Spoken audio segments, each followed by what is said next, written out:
I got to give my parents so much credit for how they raised us, man. They did such a great job in getting us to think differently. I think that's like Steve Jobs is credited with that, like think different, right? It's like, but ultimately, my parents just were kind of ahead of their time. They were homeschooling before homeschooling was cool. They were juicing before there was like juicing carrots and celery and ginger, like all that. They were like into that before there was like a juice store on every corner of the street now, right? It's like they were into all of that. Like a normal breakfast for us was like quinoa and like almond milk. And now that's like popular, right? To like you got almond milk and coconut milk and all this stuff. So like my parents were just like hippies before being a hippie was cool, you know?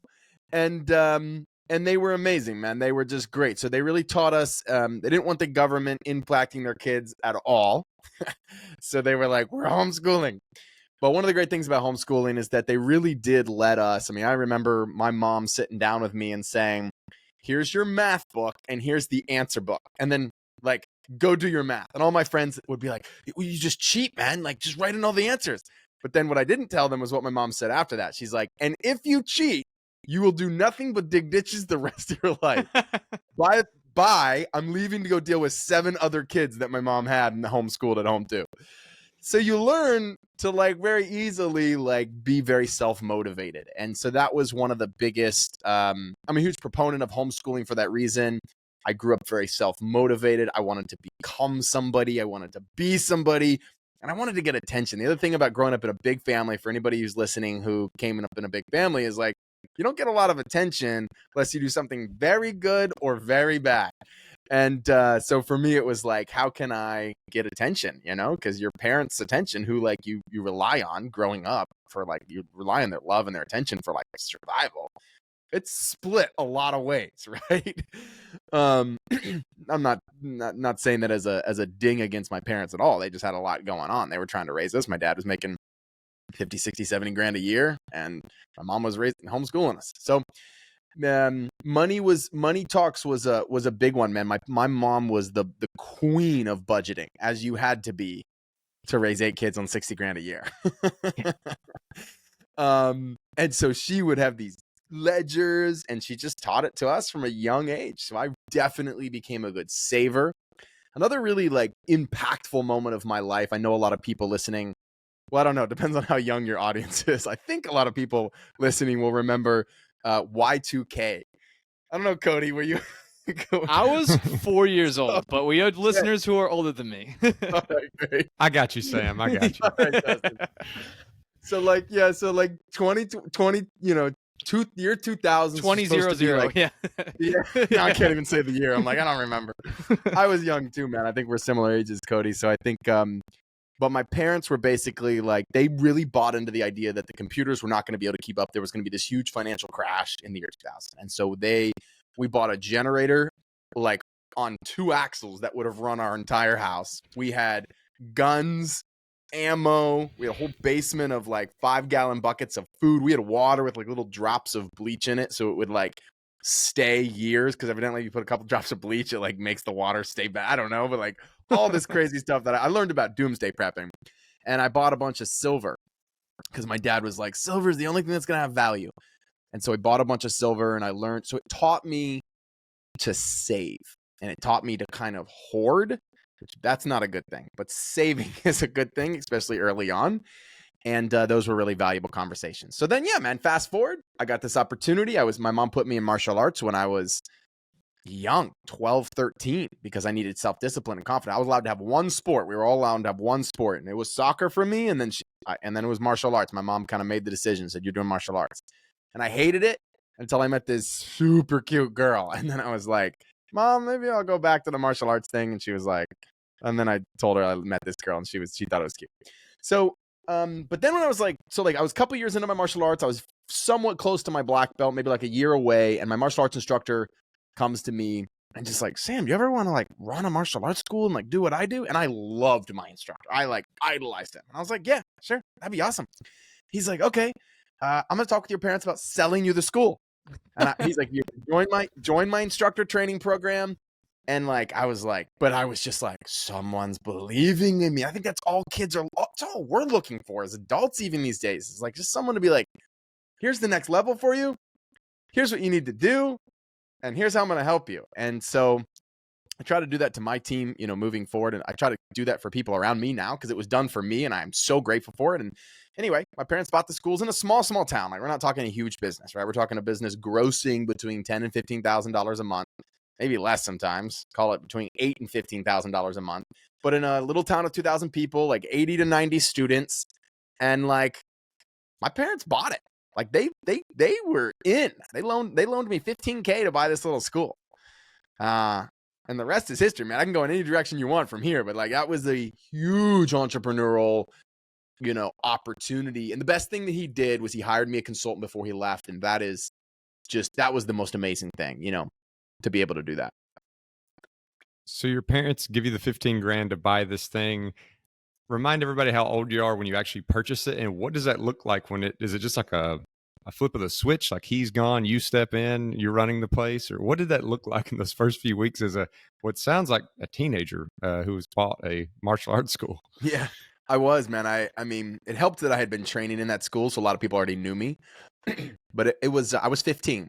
I remember because it was right before my 15th birthday that my parents gave him the money. So I was like 15 turning 16, and he stuck around for a while, but he was very removed from that point on. Like, he just removed himself. And so for me, it looked like spiking my hair so that I would look older and really just, I think if I would want the listeners to take away something though from this experience, it would be what I had at that point was people that believed in me. So like, my parents at that time found people that believed in me. So whether you're doing that yourselves or other people are finding people that are like, believe in you even more than you believe in yourself. That's the truth. These people were like, you can run a business. And I was like, no. And they're like, you can. I've seen people do it your age before. That was what my consultant was telling me. So you got to surround yourself with people like that. Shout out to my parents for helping me with that at that age. And the second thing was, with this little saying in martial arts, it was called fake it till you make it. Or another way my pastor puts it, he says, fake it till you feel it, you know, or just like, there's all kinds of little ways to say that. But basically, like, I would go in and I would just pretend that I was the best martial arts instructor in the world. And we all have these different parts of our personalities. Don't let me preach too much on this, but this is a really powerful point that really helped me. We all have different parts of inside of ourselves. We have the scared part of us. We have the really confident part of us. And my martial arts instructor always taught me, he said, you could have the craziest, crappiest, terrible day, but when you walk into the martial arts school and you tie your belt on you, like, as soon as the knot is cinched, you are a black belt. Even if the belt around your waist is still white or yellow or you're orange or whatever, you know, any of the myriad of other colors you can be in martial arts, like, it doesn't matter. Like, your identity changes. That's what I love about martial arts, is because it gives me, so I just kind of faked it. I used that principle and I just applied that principle to business and was like, spiky hair, I am 28 years old and I run a martial arts school. And I wasn't like incanting that so much as I was just like acting it. But again, I would have doubts as soon as I would leave the school. But when I would tie that belt tight, man, like, that's the first thing I'd do when I walk in. It was just like, boom. So having a ritual to kind of, as Tony Robbins would say, to get in state, right, as he calls it, or to get in that place where you're calling forth that like powerful part of you, you know?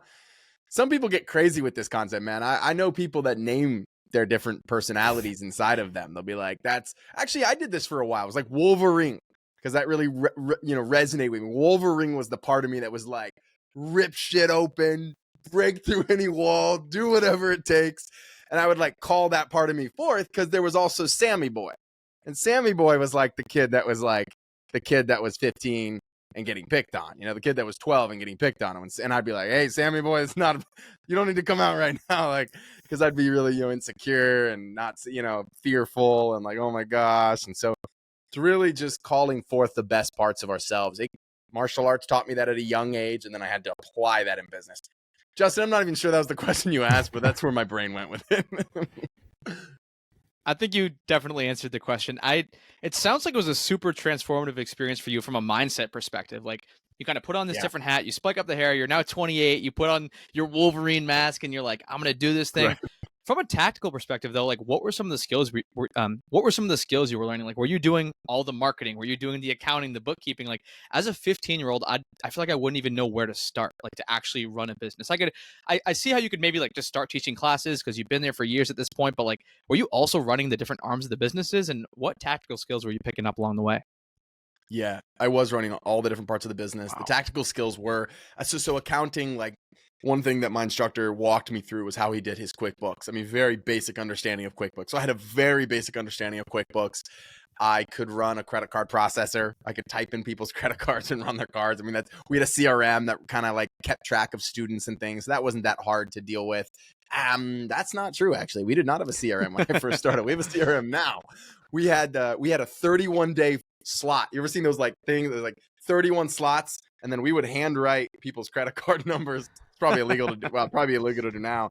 You know, handwrite their credit card numbers and be like, run it on, you know, the 15th of every month, run their tuition payment or whatever. And I would just pull it up and manually type it in. It was crazy. But so that was tactical. I would say the biggest tactical skill that anybody can develop in life, and that really helped me, was the sales skills. You mentioned the marketing stuff, and that was absolutely 100% on me. And it was just the ability to talk to people, ask them to join my program, have an offer to give them. And I didn't have to develop all of those things, is the truth. I just had to follow the system that my consultant told me to do.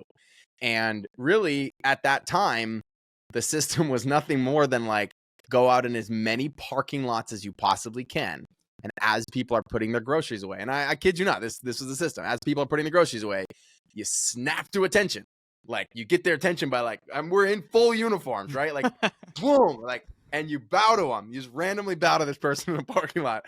This, by the way, this is responsible for hundreds and hundreds of thousands of dollars in business. This one strategy that I'm giving you guys. And be like, excuse me, sir, I'm doing a survey. Would you mind answering 3 quick questions for me? And they'll be like, yeah, sure, I guess. And obviously you get people that yell at you or like, just don't even pay attention to you. And then you'd be like, which do you think is more important for, children, confidence or discipline? And then you're just like leading them into like saying yes to martial arts, basically. What about adults? You know, physical fitness or self-defense? Which one's more important? And then, okay, my name is Sam. And third question is, I'm giving away a free guest pass to my school. Would you be willing? And it was literally, that was my only marketing strategy. It was that times as many times as I needed to do it until I got 5 appointments every day. My instructor was like, you go out, you get 5 appointments in 10 minutes. Great. You're off until your classes. If you don't, then you go and tell your classes, which are like 4 or 5 hours. And then you go after your classes, you get 5 appointments every day. And that was it, man. By the way, when I tell that story, I still get like, because I would cry. I was young. I would literally go out. Someone would yell at me and be like, I do not want to take karate. And I'd be like, just go back into school, like, do the Wolverine thing or whatever. And then anyway.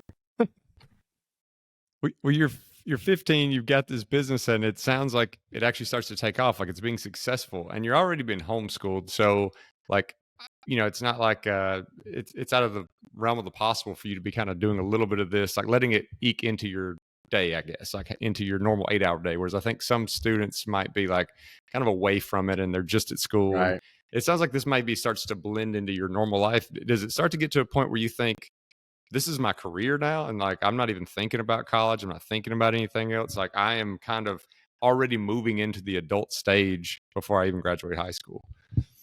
Yeah. So I want to be really clear. I didn't have a life other than karate once we bought the school. It was, that was my high school. My parents were like, okay, cool. Like, you're done. You don't have to do any more of these books we put on your desk. Like, you do this.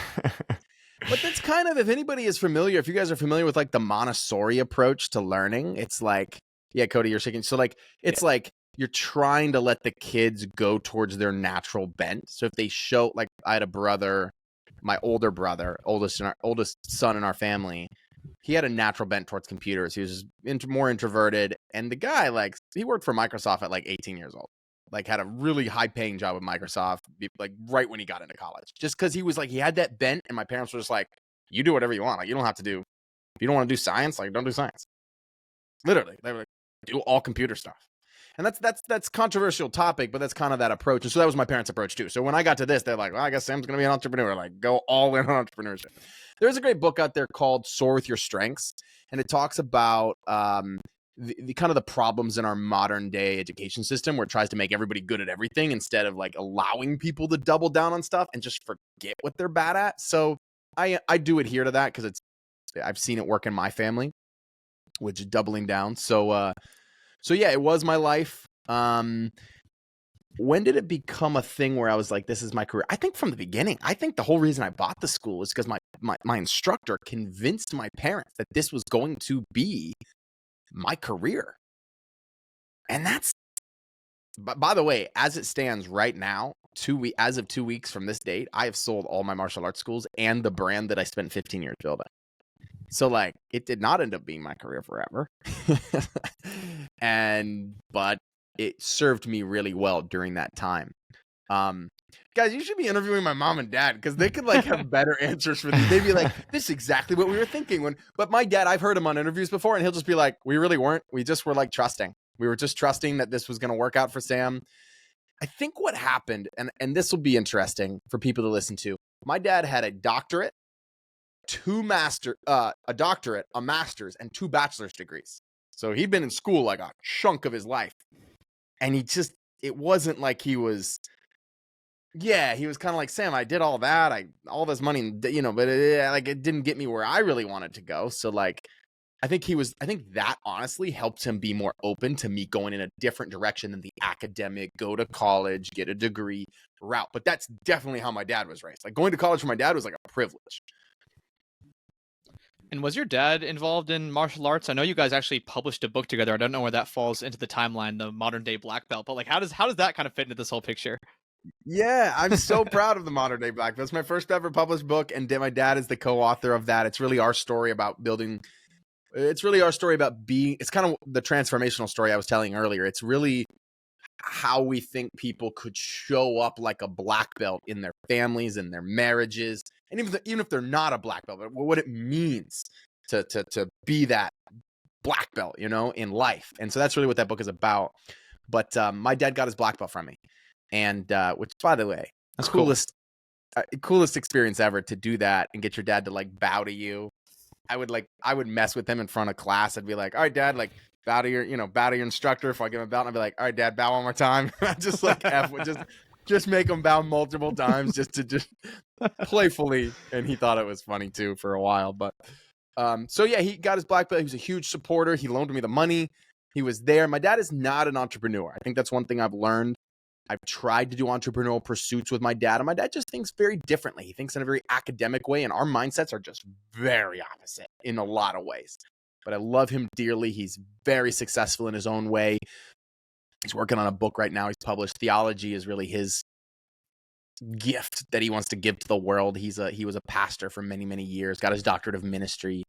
So an amazing dude.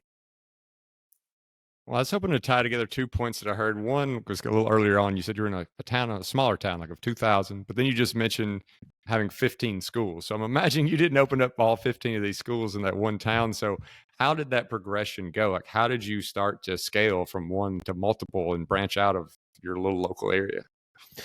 Yeah, man. So I'll tell the story aspect of it. And if you want, I can share a couple lessons that I learned along the way. The story aspect of it is like, I was in this tiny town, and then my brother, then my mentor at the time was like, hey, you need to move to this bigger town because that's for more people. I was in Charlottesville, Virginia. It was like, when I say bigger, I mean like 60,000 people. So not big, but like bigger than 2,000. So I moved to Charlottesville, Virginia. And then I kind of like put my brother in charge of that school.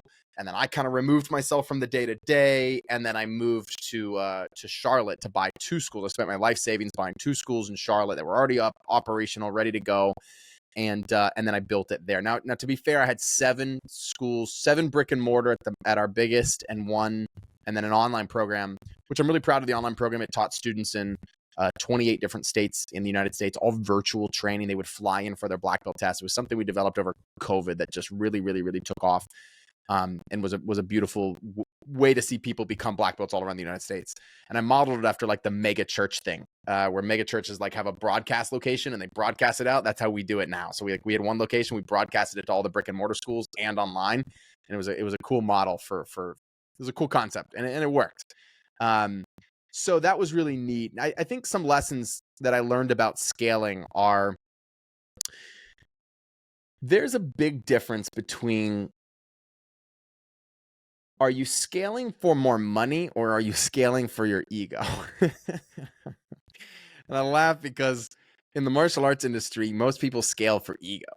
You actually can make just as you can arguably in the martial arts industry, because it's such a personality-based business, if you are the personality, you can arguably make way more money. Like I've got a buddy who runs a school in Washington, D.C., one of the most successful schools in D.C., and actually top 1% in the whole United States.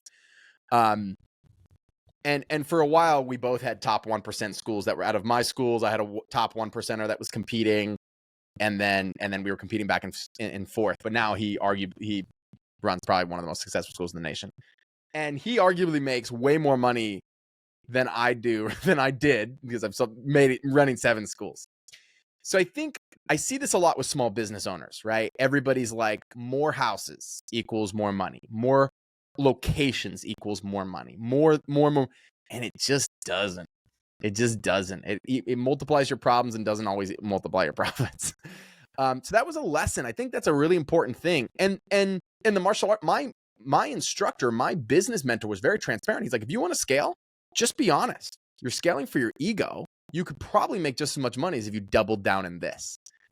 So I'm reading a book right now called 10x is easier than 2x. And it's the same concept. It's like, what are you cutting? What are you taking away to get more money? You're not adding.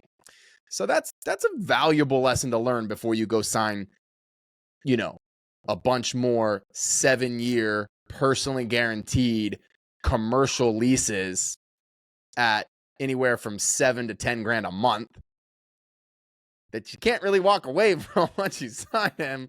Like that stuff is hard to swallow, in your 20s. You're like signing these leases, right? And so you're like, all right. So that's a very tough lesson to learn. I'd say another lesson I learned along this path, man, is just to be really humble. I definitely was humbled many times by going in really cocky, thinking I could turn a school around and then bring them into our organization, and that rarely happened. And then martial arts taught me the value of people to anything that we do. Now, martial arts, it's exaggerated because people, if you don't have people, you don't even have a business because it's all people. Everything's people. You can't teach without people. You don't make a widget. You just make a feeling. And if you guys aren't good at creating a feeling for people when they come in, you suck at your job. People have to have a feeling of progression. And so martial arts business taught me how if I focused on people and developing my leaders, then everything else will get taken care of. So that's kind of what I doubled down on. So one thing we haven't talked about at all today is one of the main things that you focus on now, which is co-living. So I kind of want to weave that into this whole story. When did real estate start becoming a focus? I think, honestly, the first 15 minutes, we're talking about you age 15 and under, which might be a record. We haven't even stepped into your later teens at that point. I know you did get into real estate super, super early, but let's talk about co-living. I guess first, let's define co-living and then talk about your experiences with it and how it helped you kind of supercharge your savings and your financial freedom. Hey man, co-living is just a room rental strategy where you're renting rooms out of a house. It's a bunch of people living together. Some people call it shared housing. Some people call it room rental. Some people call it rent by the room. It's got a bunch of names, but that's ultimately all the same thing. I fell into it as a cheap way to live. I fell into it because I was used to living with a bunch of people, aka 8 siblings and 2 parents. I fell into it because I was a saver and I wanted to save as much money as I could. And I just realized it worked. And I realized that there was a demand for this. This was 13 years ago when I started this, 13, 14 years ago. So now, fast forward, long story very short, now we've got some big tech companies, bungalow, pad split, common, kind of coming into the space, trying to make waves and trying to be there where Airbnb was in 2011, 2012, right? Because they see the need for affordable housing. And kudos to these companies. They're trying to literally solve affordable housing. So there's so many directions we could take the co-living conversation, but I think I'll just say 2 things about it that listeners need to really know about co-living. Regardless of whether or not you think people will live this way, which, by the way, that's the biggest thing. Like, people actually live that way? Like, people live in a room? Yes. All over the world, people do this, first of all. It's very common in Europe, very common in South America. And it's more common here. Now, Americans are a little bit more like, I want my gun and my house and you can't take it from me and I want my own, but we're getting used to the shared economy. Think Uber, think Airbnb. The shared economy is coming here. All Americans are getting used to it. Prices are higher. I went and bought a chicken breast the other day. I spent $10 on one chicken breast from Whole Foods. I don't know why. I don't know why. It was just like, I know prices have been increasing recently, but like, it was that moment. I was like, God damn. Like, this is for real. And then I bought two. It was like $20 for two. I was like, man, this better be. They were really good though. They were from Whole Foods. But they were like, my point in saying that is, you know, prices are increasing. So people are looking for cheaper options to live. Two things people need to know about co-living. Number one, it is helping people have affordable living in America. Hands down. U.S. Department for Housing and Urban Development came out and said, hey, we think co-living can solve affordable housing. People need to start making room for affordable housing via co-living. All the tenants of the close to 200 tenants that we have right now, like, it is helping the person that manages McDonald's, the person that puts your baggage on that airplane, you know, that makes $15-20 an hour, you know, the person that runs the smoothie shop that you love, that juice shop we were talking about earlier that's on every store corner. That person needs a place to live, and if they're not going to live with mom and dad, they can't afford an apartment, so they got to live in a room. And it's sad. I think a lot of the kickback I get is like, that's so sad. What kind of country do we live in anymore? And by the way, I'm more in tune with the we're running ads right now, so I see all the comments on my ads. So these are very fresh. All these like comebacks are very fresh in my mind. But someone commented today. They said, if the government's for it, I'm against it. I was like, there you go. That's a good one. But like that, but like, so people need to understand, it truly is solving a huge issue. Whether like it is times thousands and thousands of room. This is how people are choosing to live together. Some of it is from official co-living companies. Some of it's from just people sharing homes. Just live in my basement. I got a room above my garage. You want to live there? It's that type of stuff. And the second thing the second hat people need to wear is their investment hat. And you need to realize that if you're an investor in these strategies, you not only are solving a big problem, but you're tripling the rent. Great example. I've got a house I just launched. I just made it into an ad. It's like blasted all over Facebook right now. It would rent for $2,700. We turned it into a 10-bedroom house. I know, sounds crazy, but it's a beautiful 10-bedroom house. Like, I would live there. The common space is amazing. Like pool table and little egg chairs that you sit in and kind of swing in, and desks, and just super cool coffee area, and all high top tables, and like, it will rent for $8,525. So we're more than tripling what that house would do. So it's really, truly one of the few things out there right now in the investment world that's a win-win. Kind of went on a tangent with that. I'll let you guys ask the next question, but that's why I'm excited about it. Well, you were just getting into kind of like how there are a lot of people who are choosing to live this way for different reasons, and people maybe from different countries have more of a background. What do you see as being like a strong demographic? Like, is there, you know, is it kind of like the young professional? And if so, is there certain kind of amenities and things? Like, is there a way for people to think about how to organize their house and how to target the right kind of people who are the best fit for this? Yeah, man, it's a tough question because there are a lot of fair housing rules that kind of restrict you from being able to target too many specifics on people. Now, can you kind of do it still and kind of undercover? Of course. But ultimately, I'll just tell you who we see a lot of in our homes. We see a lot of people under 40 that are single, no kids, and everybody's getting married later. That's a statistic that's very well known, right? People are having kids later, they're getting married later. And so, they need a place to live. They didn't get the six-figure job they wanted to. Instead, they got a $40,000, $50,000, $60,000 job they wanted to, and now they don't want to spend $1,500 plus utilities on that studio apartment. They just don't want to, right? Because that's half of what they make basically after taxes, or more than half of what they make after taxes. So we're seeing a lot of just those people who can only afford this way to live. They're under 40, they got a job, and this is just how they're living. This is just life, right? They're running our stores that we walk into every day. And then we're seeing a kind of a new demographic that's popping up. Let's call it like 55, 60 plus. And those are people that are on a fixed income. Maybe their fixed income hasn't increased, but everything else has increased. So they're like, okay, let me try to find a better way to live. I don't mind compromising. I actually would prefer to live with people. Maybe they're divorced. Maybe their spouse left them. Maybe their spouse passed away, something like that. But usually, this is not for couples. It's not for families. So we don't get a lot of that like 40 to 60 or maybe 35, just because those people usually, if they do, that's the stage of life. People are having kids and they're getting married and all of that. Now, in that age range, that middle age range, what we usually get is people in transition. They're like, I am getting a divorce. Never thought my life would turn out this way. and I'm going to go stay in a house. I want some people around me. I don't want to go be alone. And I'm going to live here for 6 months to a year in transition. So in that middle age group, it's more about transition. And then it's more about long-term housing for kind of the two other ends of the age group, if that makes sense.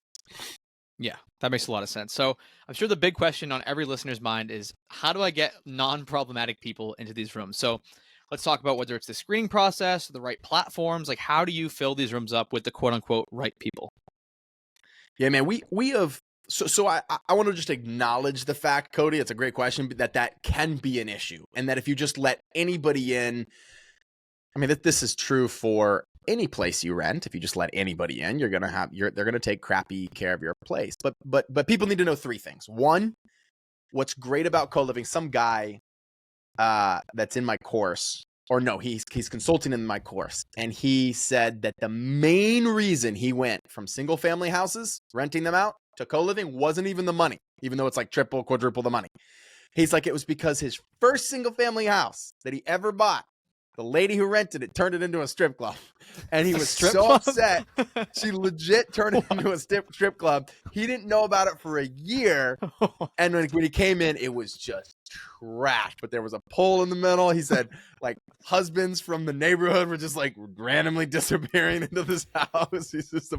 He tells it in the funniest way, man. It's funny. But he's like, what I love about co-living is I can enter the space whenever I want, because the common space is like public space. So you as the landlord can just walk in.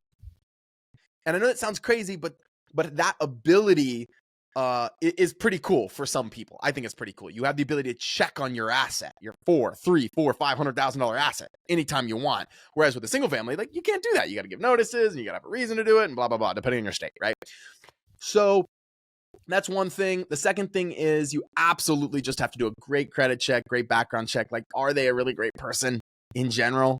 And you have to make your best determinant, based on that. Do they make 3 times the rent? I think that's key. These are fairly small amounts. So if it's $800 for a room, then you make $2,400 a month. So yeah, it's not a ton of money, but still. And then the last thing is you need them to understand what they're getting into. And to me, what that means is having sort of an interview process with them. So we do an interview process. We give them a little video to watch that explains the concept. And then we interview them. We're like, this is a no drug, no party, good old people supporting each other, encouraging each other in life to like do better and like have a cool place to live. You in for that? Or is that not, and then we'll interview them. What's a day in the life look like for you? We'll actually have a little application process. And so I think if you do those 3 things, I don't know if that was even 3 things, but if you do those things, that's really important. The bonus thing that we just started doing is like, when someone does have a complaint against another tenant, and that will happen in this arrangement, we have this QR code that they scan from the refrigerator, and it's a conflict resolution flow is what it is. What's your issue? Please describe your issue. And our goal is to try to make it hard enough, but also like, have you talked with Johnny about the problem? If so, what did he say? And it kind of like it's a big Google form is really all it is. It's a Google form that walks them through the issue. And then it populates to our spreadsheet where we can be like, we can look at the issue and see if they've actually see how serious it is or whatever. But, just that's a system that we have in place, and we will mediate sometimes. And we are not hesitant to evict if we need to. So that's a key point as well. If someone's causing a lot of issues, you just got to let them go. I'm really curious about the actual space. Like you just mentioned, turning something into 10 bedrooms. So if you go out, and I'm assuming, you bought this house that did not have 10 bedrooms originally, you're adding up walls, that sort of thing. Are there, and this is probably very state dependent, but like, are you having to go through a whole lot of process to make a house that way? Like, or, to be allowed to put that many bedrooms? And then the other place my brain goes is if you decide, this co-living thing is not for me and I'm ready to sell it, it's probably a kind of a weird place to sell, like a place with 10 rooms. So I don't know if you've ever had to go through that process, like to turn around and try to sell that back to the public. Converting them to converting a normal single family house to co-living is not as hard as you would think. It's walls, it is doors, and it's maybe a bathroom. And so it's not that hard. And we used to do a lot of closets, and we still do closets, but now we started using armoires, which are these like pre-made IKEA closets, you know, with the doors. You kind of see them in hotels a lot of time with the doors. You hang up your stuff and you got a few drawers. Now, sometimes we will add closets, but we'll use those armoires as well. So that's less like framing and studs and less permanent things. If you guys want me to, I did just pull up. I can show you that last 10-bedroom house, a couple pictures, not even a video. I can just scroll through some pictures if you want people to see it. But if not, it's fine too. When you go to sell it, there's two options. You can convert it back to a single family house, which would involve punching out those doors, opening up the doorways again. And that would take some doing, not a tremendous amount of doing, but that would take some doing. The other option is that there are marketplaces for co-living properties. So, you know, if it's in a good location and has tenants, you can sell it as a cash flowing asset. And so I don't think I'll ever sell a home as a single family home anymore. Now, I have sold off some of my smaller ones as single family homes because no one would have bought that. They were like when I thought I could only do 3 people to a home or 4 people to a home. But some of these bigger ones that are kind of like set up for this, I would just sell them to another co-living investor. And PadSplit is the biggest company. You go to padsplit.com/marketplace. You can buy co-living homes like as an investor, and they're cash flowing great, you know? And so that's my, that was part of my original question, not where you can purchase co-living homes, but like, where are you listing these places? Like, is there a certain platform that you love? Is it like Facebook, Craigslist? Like, are you just hammering all of the listing areas? Like, where have you found the most success? Yeah, I mean, there's probably 20 to 25 platforms you can list a room on. Oh, wow. And we have a whole list of it. I don't even remember them all off the top of my head. But yeah, I mean, it's Facebook Marketplace, Craigslist, Zillow, HotPads, Trulia, Roomster, Roomies, Zumper. Those are the ones that are coming to my mind. My property manager could probably rattle off 10 more right now. Like Google Ads, we have a big enough operation. We run Google Ads, and those work. So there's a lot of places. It's all the places you would rent like an apartment. You would list an apartment for rent. You just list. Here's the hack. Go to your city. If you're looking to do this and you want to know what platforms you should list on, go to your city. So Cody, you're in Austin? I'm in Central Massachusetts. Justin's in Austin. Okay, Justin, you're in Austin. You're in Central Mass. Okay, so go to Central Mass, whatever city you're in Central Mass, Cody, and just type in room for rent, you know, whatever the city is, city, intercity. And then whatever comes up on the first 2 pages, that's where you list, because that's already what's being optimized for people looking for rooms for rent. I got Roomies and Sertru. Not sure how to say it. Dude, there's some weird new ones coming up right now. Like everybody's trying to be a platform for room rentals. For real. It's a thing. It's a thing. And somebody trying to get their head wrapped around this, if it's something they're thinking they may want to do from an investor standpoint, what are some of the maybe similarities, differences with, say, an Airbnb? I think most people are really familiar with that short-term rental. Is it similar in the terms of like amenities, like you're going to provide the towels and toilet paper and soap and things like that, or what are some of those tactical pieces? Yeah, we don't provide anything, is the truth, inside the house except for a furnished common area. Okay. So it's yet we do pay utilities. So I think that's the balance. That's the combination of like that's the marriage between these two, right? You've got I'm sort of paying for some stuff, but I'm not paying for everything you would pay for in a short-term rental, if that makes sense. So yeah, basically what you're responsible for is furnished common area, utilities, and then we have a little system. It's on the fridge. People contribute to buying the stuff, but honestly, it's just a self-organized system. Just a self-organized system, yeah. What's different about like the legal side of things? So like lease agreements, I guess, what are some of the big differences between like a long-term rental and, you know, you could have a long-term tenant. I'm guessing you probably have some people who have been renting a room for years at this point, but how does kind of the structure of the lease work? Like, obviously, if they're in an entire home, like it's like, oh, like these are the certain things that you can do and can't do, and like here's what we're responsible for, here's what you're responsible for. What are some of those key differences that you're seeing in room rentals when you're doing co-living?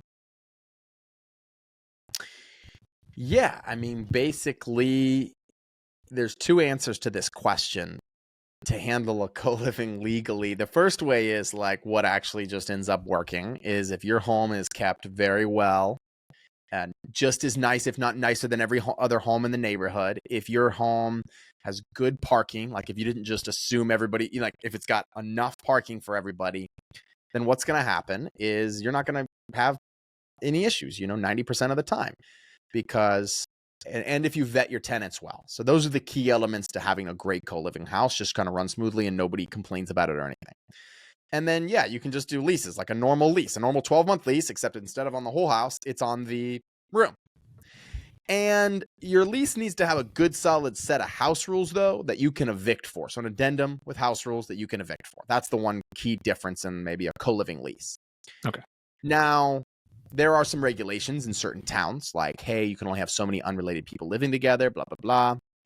And so if you do get a zoning violation for that reason, then you kind of need to be protected in a different way. And the way that you're protected under those rules is you do something called membership agreements. I want you to think about like a fraternity club, or maybe like if you've ever gone into a place that isn't allowed to serve alcohol because they don't have an ABC license, but you have to buy that $1 membership, but then they can serve you because you're technically a member. You're not just a customer on the street that they're serving alcohol to. It's that concept for co-living. Now, it is more complicated than that, to be honest. But it is basically, you're saying, hey, these people are members of a club, and as members of that, maybe not even club's not even the right word to use. And I'm not a lawyer. I want to be very clear. I have a lawyer on my team to help handle this. I've talked directly with some of the lawyers from the largest companies that have thousands and thousands of rooms, and we've copied their model, and they do not get shut down. Like, they don't. That's just how I've actually asked them, one of the largest companies, I said, hey, have you ever been shut down by a zoning violation? And they're in like 35 cities. And he said, no, we've never been shut down. And he said, because of this, and this. And it's basically this concept of room rentals, of membership agreements. Sorry. And so if you use membership agreements correctly and you structure it in the right way, then that's the workaround. And again, I could go deeper into that if you guys want me to, but basically it's, you're a member, and then you're a member of this LLC, and this LLC rents the home. And so in the United States, an LLC is considered one person.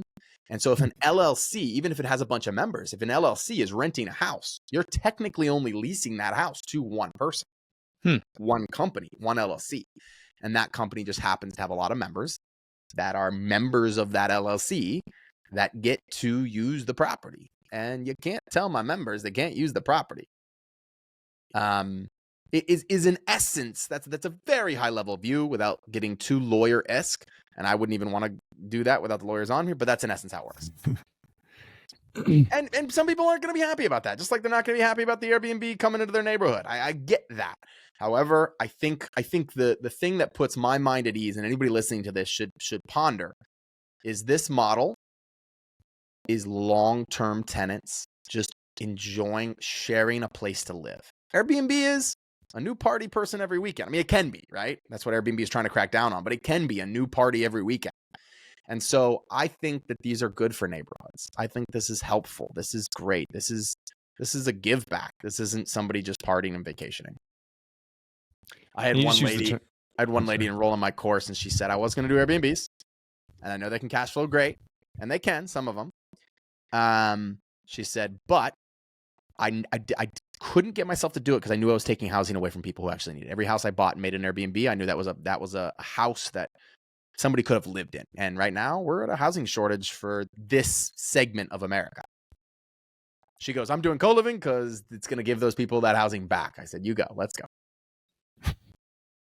And you just mentioned the term, like, these are long-term tenants. And I know from speaking to a lot of people, that's one of the biggest keys is like getting people in there and then not having to deal with turnover over and over again. Like, the longer you can keep a tenant in there, the better. So for what you've been seeing with this, how long do people generally stay? I mean, I could see some instances where it's a little more transitory, like, people are in a stage in life and then all of a sudden that changes, that they meet someone and they get ready to get their own place. But in general, what are you seeing for people staying in these?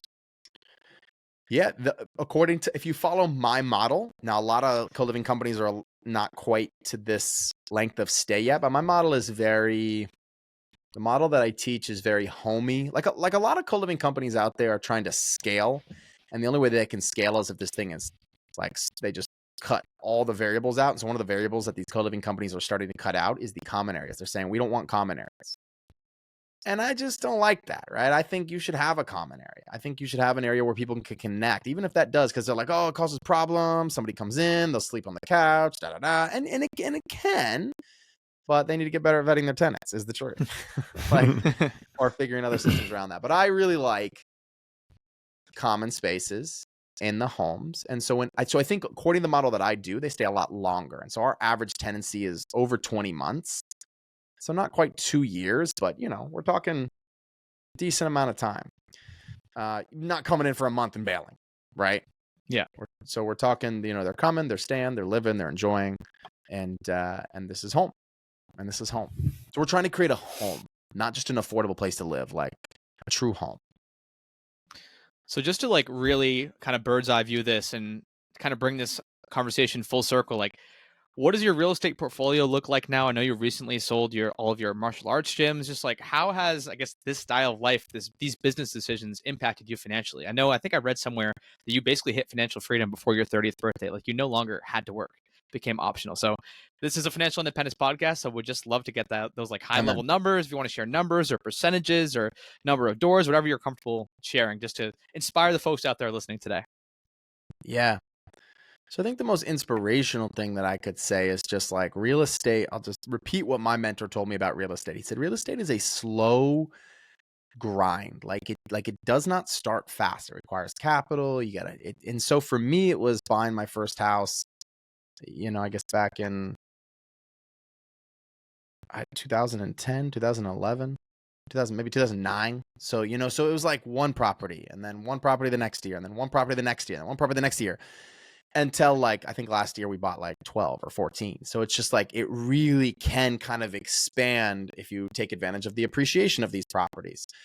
So we manage and own 200 doors. And I think out of those 200, maybe like 170 are ours, like my wife and I's that we own. And so keep in mind, doors in a co-living, like if I have 10 rooms in a house, that's 10 doors. That's how I'm counting that. So it's like 34 houses. I don't know. I don't honestly keep up with it. So it's like 30 houses, and then we have 7 short-term rentals, and then we have I own a commercial building that one of my martial arts schools rents from. Well, it was my martial arts school. Now I just lease it to the people that own the school.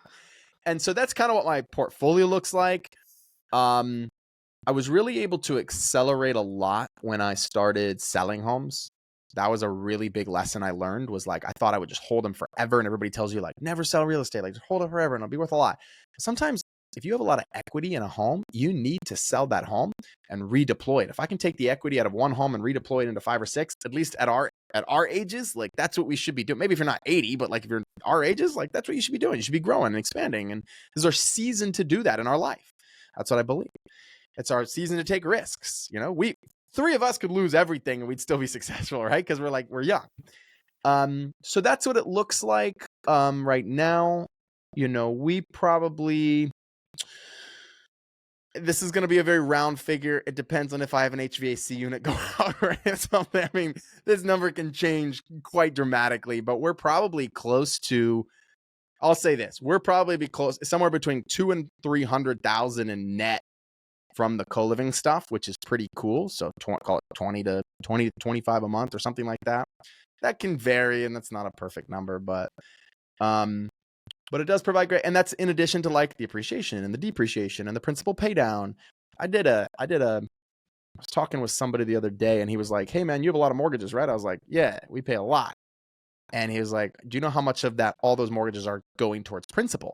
Like paying down the mortgage. I was like, no. And it was like way more. I think it was like 20-some thousand every month is going towards principal of loans. And I was like, that's cool, because that's like a hidden benefit. You don't even see that amount of money, right? So I was really, I think transparently, I was moving at a really fast rate. My business was doing really well.